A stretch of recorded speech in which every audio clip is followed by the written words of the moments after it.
एक और अहम खबर, वजीर दाखिला राना सनाउल्लाह से chief election commissioner Sikandar Sultan का टेलीफोनिक राबता हुआ है। ज़िम्नी इंतखाबात के दौरान सिक्योरिटी इंतजामात पर तबादला ख्याल किया गया है। ज़िम्नी इंतखाबात की सिक्योरिटी के लिए जायजा इजलास वजारत दाखिला में तलब कर लिया गया है, जबकि इजलास में आला सिक्योरिटी और सिविल हुकाम शरीक होंगे। ज़राए का ये बताना है वजीर दाखिला राना सनाउल्लाह से chief election commissioner Sikandar Sultan का टेलीफोनिक राबता हुआ है। मज़ीद तफसीलात क्या है जानेंगे जाहिद फारूक से। बताइएगा जाहिद फारूक।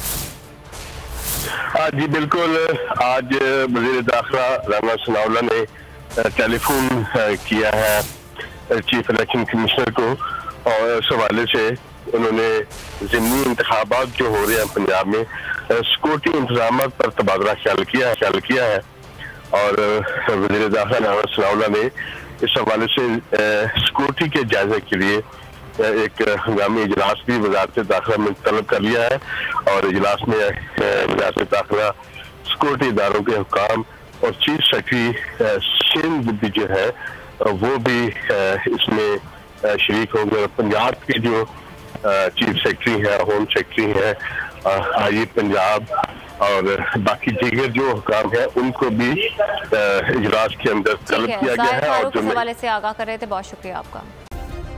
सब्सक्राइब करें और बेल दबाएं ताकि कोई खबर रह न जाए।